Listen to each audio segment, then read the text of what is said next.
Dan gara-gara menolong kamulah Fajar itu tidak mendapatkan pekerjaan itu. Di tengah badai kehidupan fana ini, aku selalu berserah.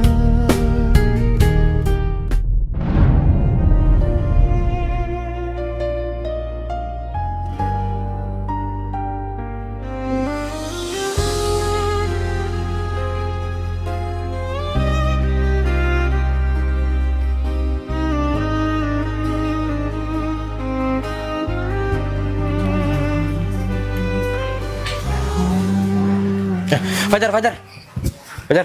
Ya Om.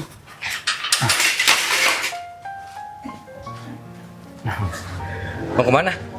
Mau ke kuburan Om. Ya sengaja mampir ke Om memang untuk saliman. Iya. Begini Fajar, kamu kan butuh pekerjaan. Iya Om.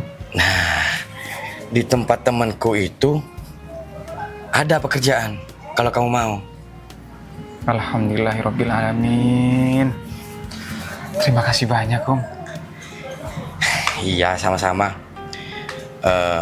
Kamu tahu kan sama si Mita? Nah, si Mita itu yang buka loker. Kalau nggak salah, lebih baik kamu ke rumahnya deh. Jadi kamu bisa langsung ngobrol sama si Mita dan bisa tahu apa yang dibutuhkan di sana. Begitu. Iya Om. Setelah saya selepas ke kuburan, saya langsung ke rumah Mbak Mita. Oh, iya, nggak apa-apa Fajar. Fajar, kamu jangan sungkan-sungkan ya kalau butuh apa. Gimana Om? Kamu jangan sungkan-sungkan kalau butuh apa. Kan Om sendiri, orang tua kamu sudah nggak ada. Ini penggantinya. Iya Om. Jam berapa ya Om? Ke rumah Mbak Mita? Kalau bisa jam 7. Ya.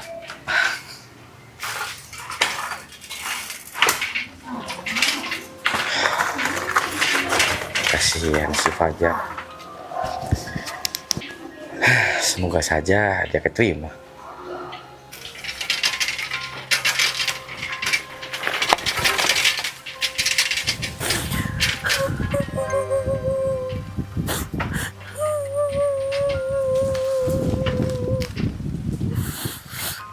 Kok ada suara yang merintih ya?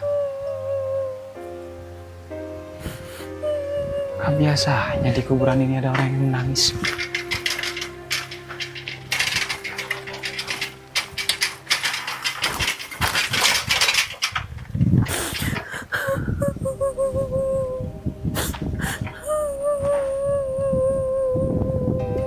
Kok aku jadi merinding ya?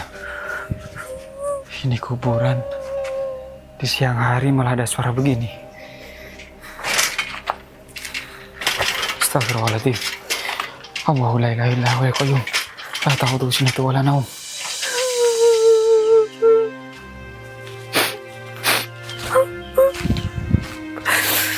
Kuntilanak.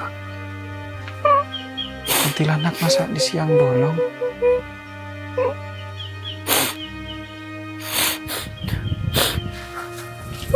Ternyata kamu manusia.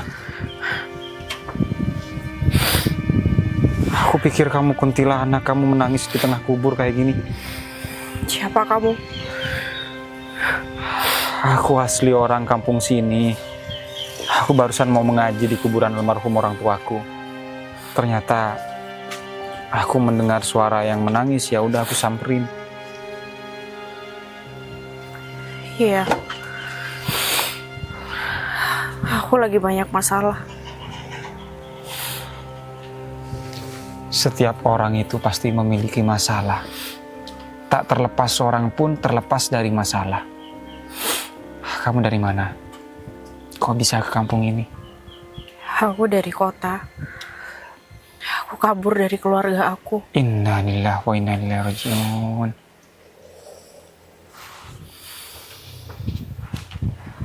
Keluargamu kemana? diceraikan sama suami aku. Menangislah merintihlah. Dari awal memang orang tua aku nggak merestuin hubungan aku dengan suamiku. Tapi ternyata suami aku malah berselingkuh dengan kakak kandung aku sendiri. Rumit ya hidup kamu. Orang tuanya nggak merestui menikah dengan kamu, tapi dia menikah dengan kakakmu. Terus kamu diceraikan ketika perutmu sudah bunting seperti ini. Yang sabar ya. Duniaku sangat hancur, Mas. Aku nggak tahu lagi harus kemana. Aku nggak tahu lagi harus pulang sama siapa. Ya sudah, kalau memang begitu, Mbak istirahat dulu ya. Saya masih ada keperluan. Mas, tunggu Mas. Aku udah nggak tahu mau pulang kepada siapa. Masa Mas tega ninggalin aku sendirian di sini?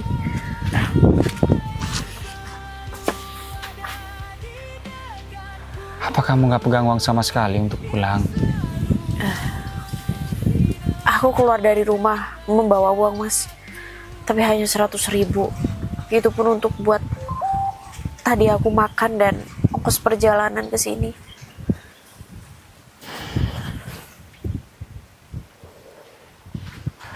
Ya sudah, kalau begitu, kamu tinggal di tempatku ya. Kamu sungguhan, Mas. Kandunganmu juga sudah besar. Kalau dibiarkan, kamu bisa beranak di dalam kubur. Ayo, biar aku yang bawa tasmu. Kamu nggak keberatan kan, Mas? Enggak, aku ikhlas. Ayo.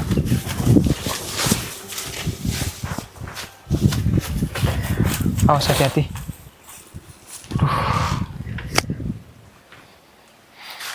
Sini rumahku.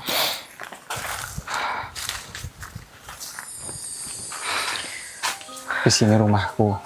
Oh, jadi ini rumah kamu. Tapi kalau semisal kamu nggak cocok nggak apa-apa. Nanti aku antar kamu ke rumah Pak RT. Enggak. Daripada aku juga nggak menemukan tempat tinggal, lebih baik aku aman di sini. Syukurlah kalau kamu menerima keadaan rumahku. Jadi, sebentar, aku taruh tasmu dulu ya. Ya.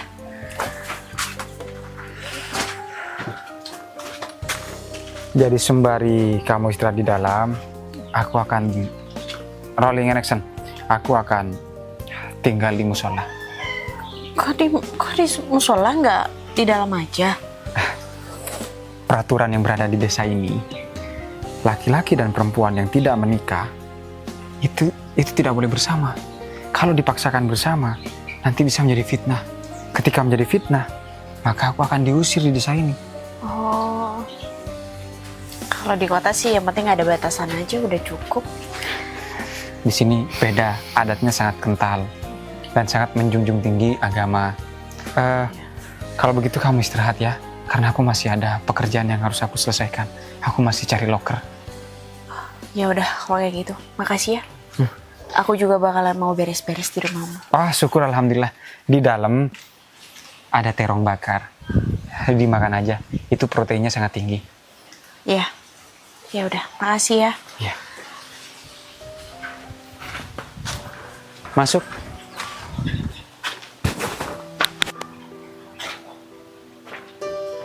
Assalamualaikum. Waalaikumsalam.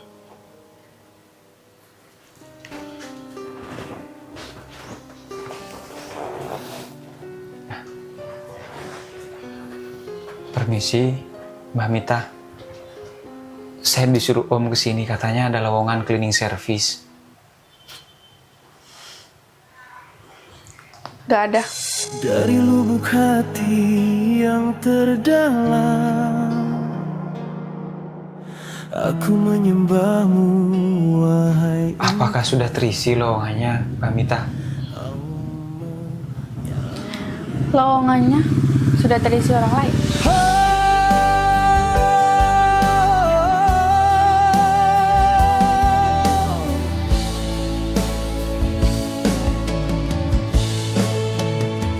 Kamu tahu kenapa? Kenapa Mbak Mita? Kamu lihat sekarang jam berapa?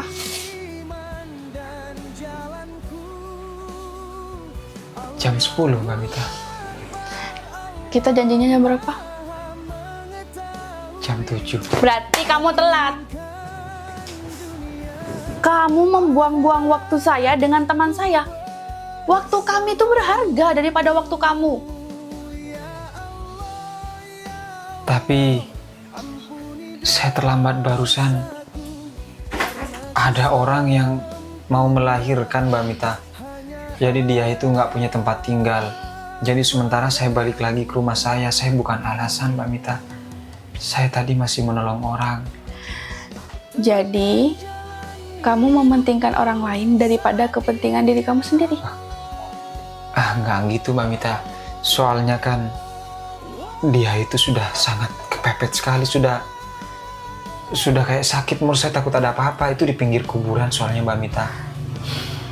Kalau saya jadi kamu, saya mementingkan pekerjaan saya dulu.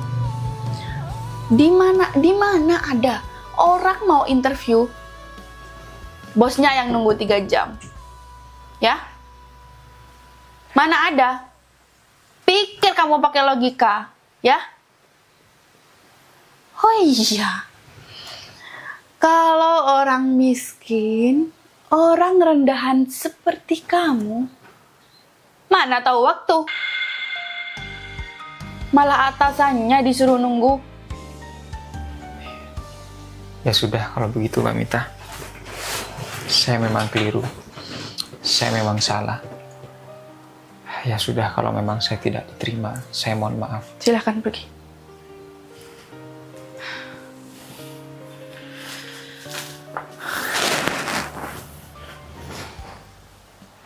Assalamualaikum. Waalaikumsalam.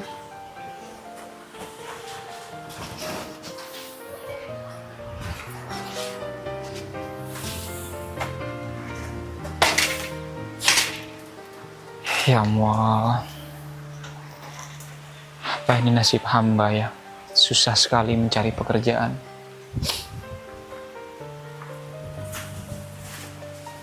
Mau bertani, tapi tidak ada orang kampung ini yang percaya kalau semisal aku bisa bertani. Padahal aku sudah sangat berniat untuk bekerja. Meskipun umur aku masih muda seperti ini, tapi semangat untuk bekerja sudah ada, sudah bulat dari sejak aku SD. Apalagi aku anak yatim. Yang jelas aku sudah dari kecil memang sudah kerja terus-menerus. Ya Rob, semoga nantinya ada orang yang bisa percaya menerima aku sebagai pekerjanya, sebagai karyawannya. Aku memang salah. Aku janji jam 7 sama Om, tapi aku datang jam 10. Maafkan aku, Mbak Mita.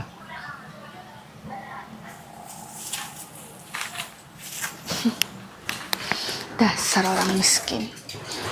Udah tahu dia itu butuh pekerjaan, malah telat. Dasar. Udah tahu telat, masih alasan. Oh, apa dia nggak mimi cucu? Duhai malam yang menyelimuti, wahai awan yang menutupi. Mita,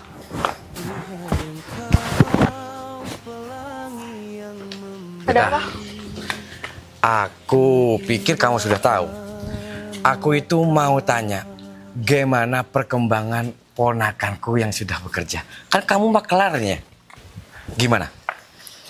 Mas Jack mau tahu gimana ponakan Mas Jack? Ya iyalah. Saya rasa Mas Jack tidak perlu terlalu berbahagia karena ponakan Mas Jack tidak diterima oleh teman saya.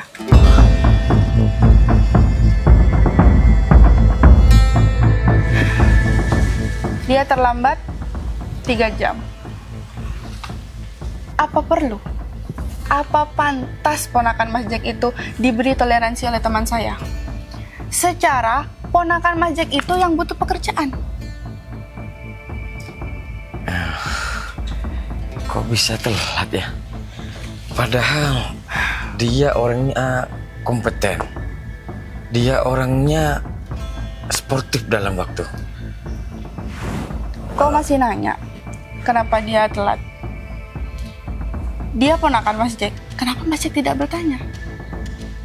Ya, aku masih belum ketemu Mita sama ponakanku. Emangnya dia ceritanya gimana? Dia bilang kemarin dia menolong orang hamil yang hamilnya besar, si perempuan itu kesakitan. Apalah, saya tidak terlalu mendengarkan apapun alasan si Fajar. Ya, karena saya lebih menghargai teman saya daripada ponakan kamu. Kalau dia tidak bisa menghargai waktu, kalau dia lebih mementingkan orang lain daripada pekerjaannya, bagaimana nantinya ketika teman saya memberikan pekerjaan yang lebih penting?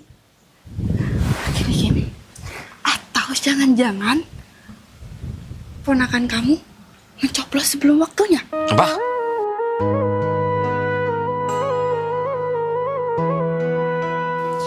Ya secara kan omnya itu, maksudnya kamu, memang udah nggak benar. Ya pantaslah aku bilang kalau ponakan kamu itu mencoblos sebelum waktunya. Mita, kalau ngomong dijaga ya. Bedakan aku sama ponakanku ya. Sekalipun aku seperti ini, sekalipun aku orangnya bejat di mana-mana, beda dengan ponakanku ya. Sekalipun dia tidak punya ayah, aku itu sebagai omnya gak terima ya kamu ngomong seperti itu. Terus Mas Jack pikir aku fitnah? Sorry ya, aku bukan tipe-tipe orang yang suka fitnah. Dan menurutku itu kenyataan.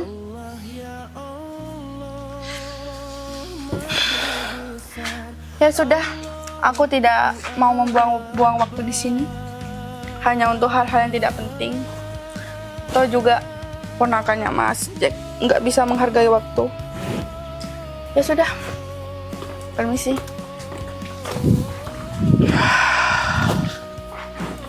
Kurang ngajar si Fajar. Malah bikin malu aku. Nggak bisa dibiarin. Aku harus ke rumahnya.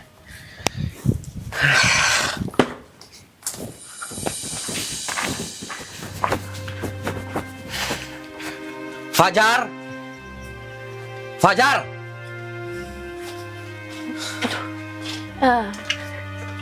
Iya Pak, ada apa ya Pak? Pak!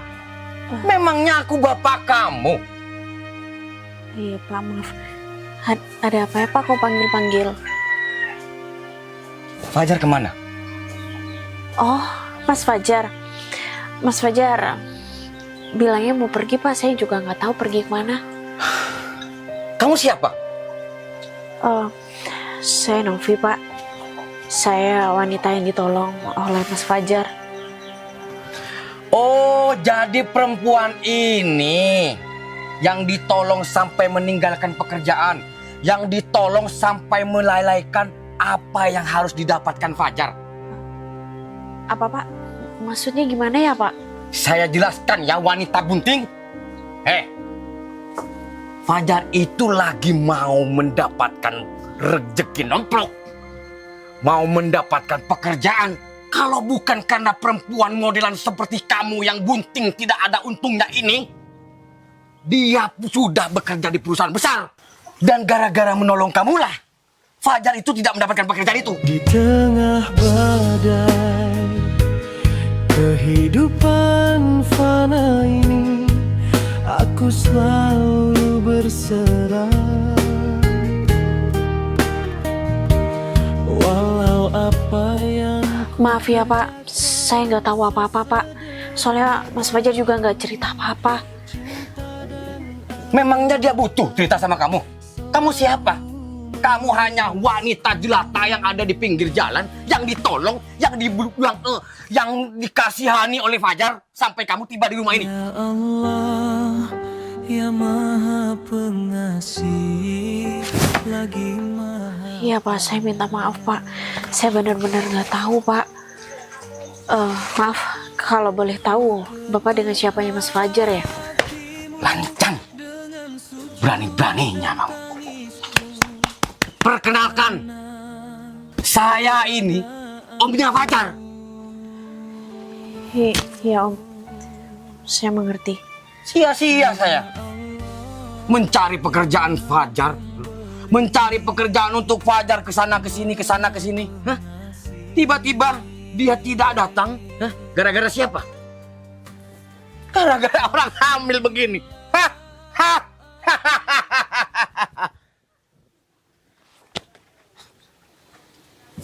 Saya sarankan kamu tidak ada di rumah ini.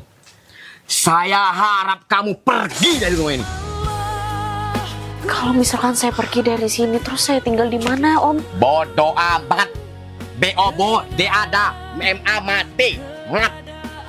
Bodoh amat. Itu urusan kamu, bukan urusan keluargaku. Tidak ada keluargaku yang akan setuju kalau ada wanita bunting tanpa bapaknya itu ada di rumah ini. Iya Om, saya janji akan keluar dari rumah ini. Tadi bilang bapak, sekarang om. Enak sekali kalau ngomong. Saya tidak mau ada wanita pembawa sial ada di rumah ini. Jangan balik lagi kamu. Kalau balik lagi, kiamat. Ngerti kau? Iya, mengerti. Engkau yang memberi dalam kebaikan.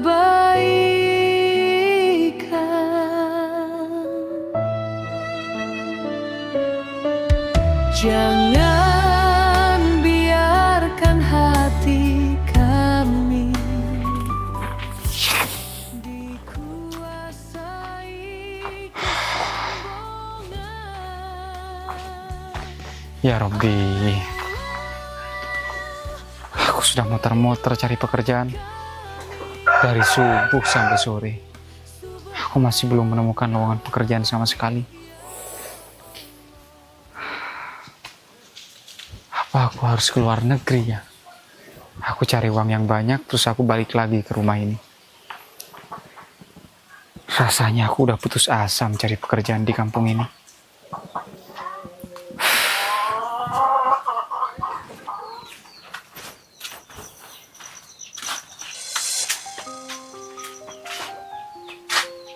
Kok Mbak itu nggak ada?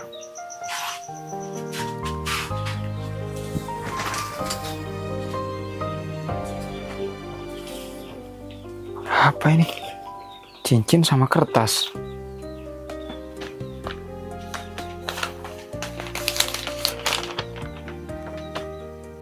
Assalamualaikum Mas Fajar. Ini surat dari aku, Novi. Maafin aku ya Mas, aku pergi tanpa pamit. Di sini aku tinggalin cincin untuk kamu sebagai tanda terima kasih aku terhadap Mas. Terima kasih ya Mas, kamu udah baik sama aku. Meskipun pertemuan kita singkat, kamu ikhlas bantuin aku. Terima kasih juga kamu mengajarkan bagaimana arti kehidupan yang sebenarnya. Maaf kalau aku sempat memutus rezeki kamu karena kamu bantuin aku. Kamu sampai kehilangan pekerjaan kamu. Cincin ini bisa kamu jual untuk modal usaha. Semoga kamu menjadi orang yang sukses ya. Ya Allah. Ternyata nama kamu Novi. Ternyata kamu sudah pergi, Novi.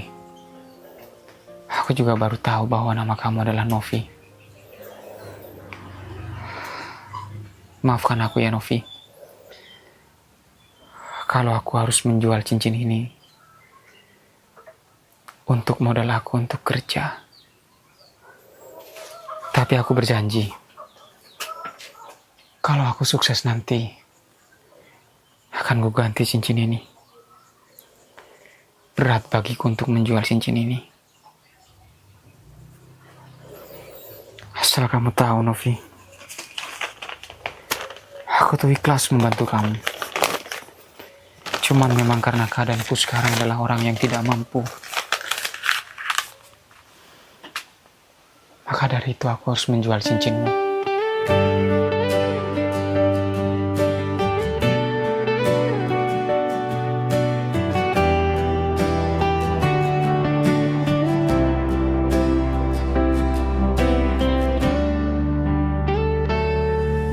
Ketika waktu yang dinanti begitu indahnya di hidupku kita, tak wajar saat melihatmu aku menjadi gila, hilang arah. Ya Allah. Padahal kayaknya baru kemarin aku masih lontang-lantung mencari lowongan pekerjaan di daerahku. Ternyata sekarang aku kembali ke desaku, menjadi seorang pilot yang sukses. Kalau bukan berkat karena Novi, aku nggak mungkin bisa menjadi seperti ini.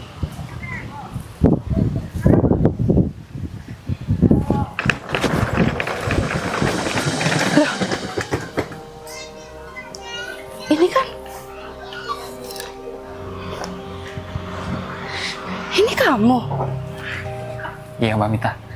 Saya adalah orang yang ditolak bekerja sama Mbak Mita. Oh, berarti itu kesempatan buat kamu.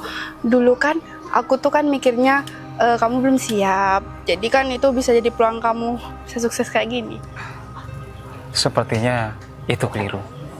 Saya bisa sukses seperti ini karena lantaran saya terlambat datang ke tempat Mbak Mita.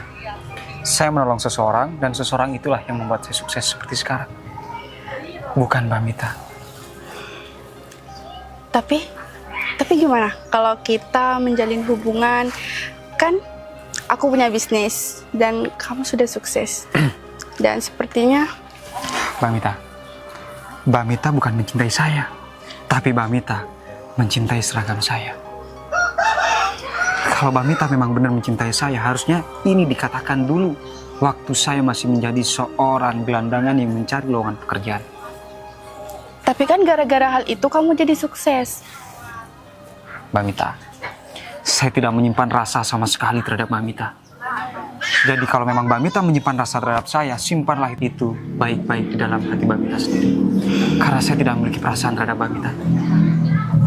Tapi apa salahnya kita mencoba? Ya udah, sini aku. Saya kesini untuk pulang dan saya kesini untuk mencari pasangan hidup saya. Permisi, assalamualaikum.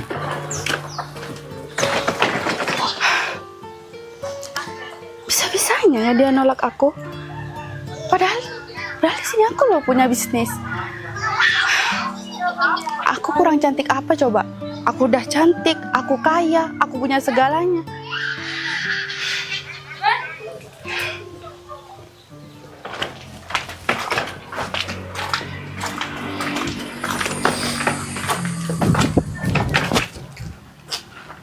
Pak Novi. Mas Fajar, Jika nanti kau di sini, Alhamdulillah saya bisa bertemu Mbak Novi di sini. Mas Fajar sekarang menjadi pilot. Bukan karena kepintaran saya, tapi melainkan karena rezeki Tuhan. Atas tuntunan Tuhan saya bisa menjadi kopilot seperti ini. Mbak Novi, saya terima kasih banyak ya sama Mbak Novi. Saya bisa menjadi seperti ini, itu karena berkat cincin Mbak Novi. Saya nggak menyangka bisa bertemu Mbak Novi di sini.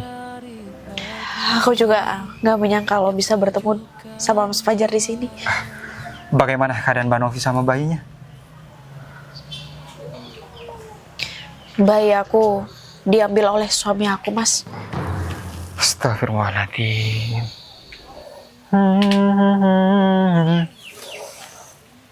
Yang sabar ya. Ya, gak apa-apa. Aku turut senang loh Mas. Sekarang Mas Fajar menjadi pria yang sukses. Ya. Dengan kesuksesan saya ini, saya juga ingin mengangkat derajat Mbak Novi. Tanpa basa-basi, saya langsung ke poinnya saja. Maukah Mbak Novi menikah dengan saya? Ku ingin mencintaimu dengan sederhana, dengan kata yang tak sempat diucapkan, kayu kepada api yang menjadi. Apa Mas? Menikah dengan Mas Fajar? Mas, saya ini adalah seorang janda. Dan sekarang Mas Fajar adalah seorang pria yang sukses. Gak mungkin saya menikah dengan Mas Fajar. Mbak Novi, janda itu hanyalah sebuah status. Janda itu tidak jelek di mata orang. Belum tentu perawan lebih baik daripada seorang janda.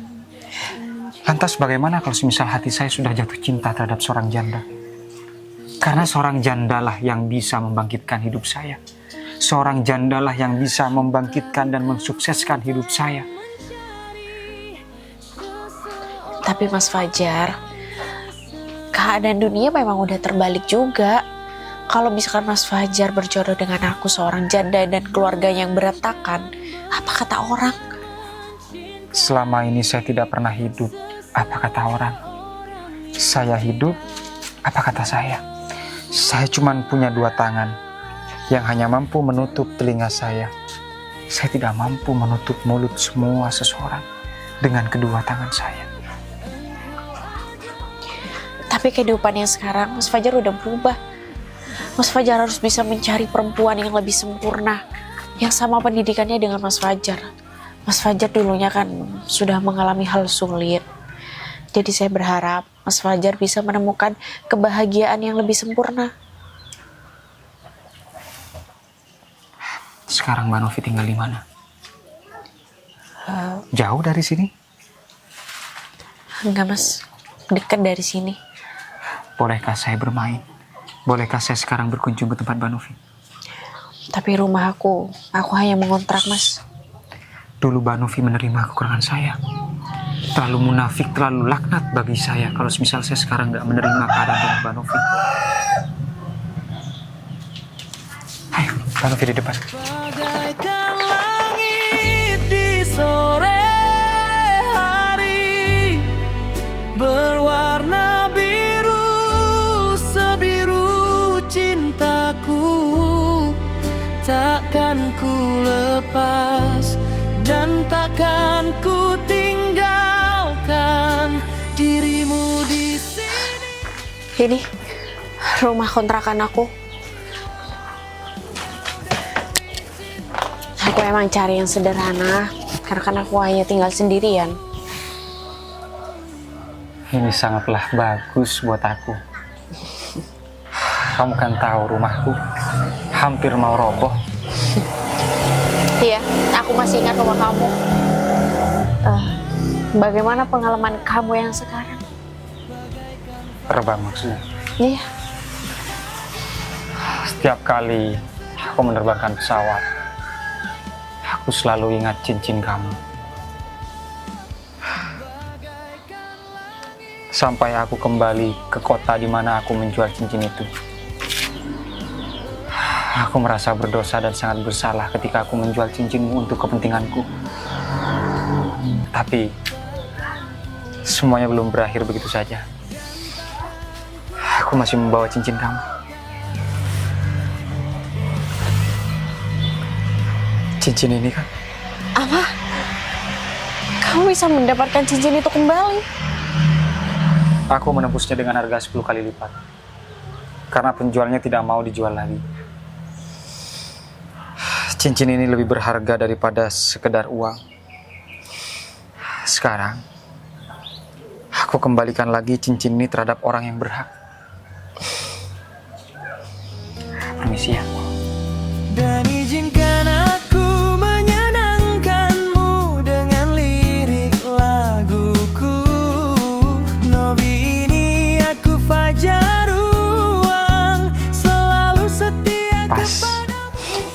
Anggap saja itu mas kawin dari aku untuk melamar kamu.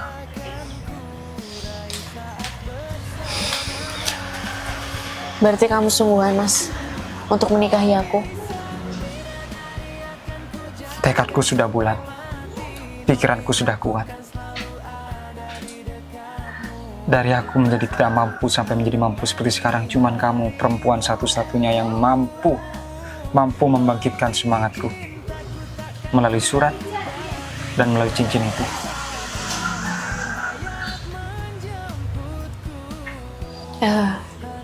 Bagaimana dengan keluarga kamu, om kamu, kalau mengetahui ya kamu menikah dengan seorang janda?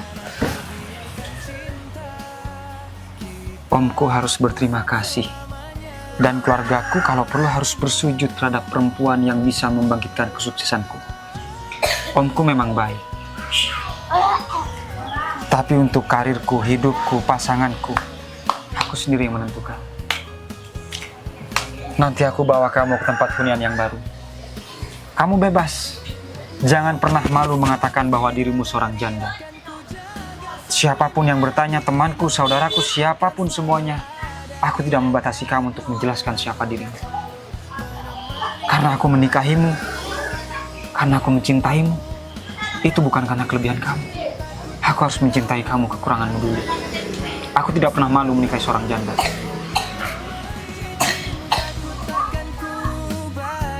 Waalaikumsalam, akhir hayat menjemputku.